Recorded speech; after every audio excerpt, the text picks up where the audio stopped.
ചേട്ടാ പേരെന്താ? എൻ്റെ പേര് രവി. എന്താ സുരേഷ് ഗോപി ചേട്ടൻ കാണാൻ വന്നോ? ഒന്ന് കണ്ടിട്ട് കുറേ കാര്യങ്ങൾ പറയാനുണ്ട്. പക്ഷെ സമയമില്ലാത്ത കാരണം ഒന്നും പറയാൻ പറ്റുമെന്ന് തോന്നുന്നില്ല. ജസ്റ്റ് ഒന്ന് കണ്ടിട്ട് പോകാന്നുള്ള ഒരു ഇതിലാണ് വന്നിട്ടുള്ളത്. ഒന്നും പറയണില്ല, പറയാൻ പറ്റുമെന്ന് തോന്നില്ല, കാരണം ആൾ അത്രയും തിരക്കിലാണ് എന്ന് പറഞ്ഞു. എത്ര മണി കുറേ നേരം വന്നിട്ട്? ഞാൻ 9 മണിക്ക് വന്നതാണ്. അതെ, എൻ്റെ പേരെന്താ? എൻ്റെ പേര് രവി.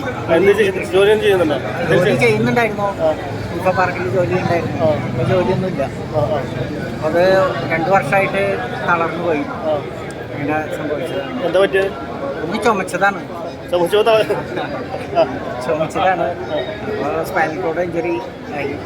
പിന്നെ കൊറോണ ഉണ്ടായിരുന്ന ആ സമയത്ത് അങ്ങനെ പറ്റിയതാണ്. വണ്ടി എനിക്ക് എൻ്റെ കമ്പനി, ഡൽഹിയിലുള്ള കമ്പനി വാങ്ങിച്ചു തന്ന വണ്ടിയാണ്. അപ്പോൾ അത് കാരണം പുറത്തേക്കൊക്കെ ഒന്ന് ഇറങ്ങാൻ ഇങ്ങനെയുള്ള സൗകര്യങ്ങളൊക്കെ ചെയ്യാൻ പറ്റിയത്. പറയാനുണ്ട്, ഒരുപാട് പറയാനുണ്ട്. പക്ഷെ ആളെ കണ്ടിട്ടൊന്നും പറയാനുള്ള സൗകര്യം ഉണ്ടാവില്ല എന്ന് ഇവിടെയുള്ള സാർമാർ പറഞ്ഞു. അപ്പോൾ പിന്നെ നമ്മൾ കൂടുതൽ അതിനെ ചെയ്യുന്നത് ശരിയല്ലല്ലോ, ആഗ്രഹിക്കുന്നത്. അപ്പോൾ നമുക്ക് ജസ്റ്റ് ഒന്ന് കണ്ടുപോവുക. പിന്നെ എപ്പോഴെങ്കിലും ഒരു സമയം ചോദിക്കുക, ആളുടെ അടുത്ത് സൗകര്യമായിട്ട് കാണാനായിട്ടുള്ള ഒരു സമയം ചോദിക്കുക. അദ്ദേഹം പറയുന്ന ഒരു സ്ഥലത്ത് പോയിട്ടായാലും നമുക്ക് ആൾ കണ്ട് സംസാരിക്കാനുള്ള ഒരു സമയം കിട്ടില്ല. അപ്പോൾ അതുകൊണ്ടാണ് ഇത്രയും നേരം വെയിറ്റ് ചെയ്തിരിക്കുന്നത്. ജയിക്കണം, 100% ജയിക്കണം.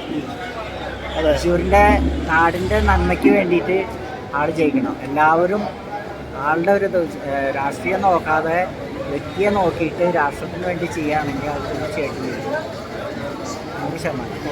ശരി. ഈ വർഷം വന്നുള്ള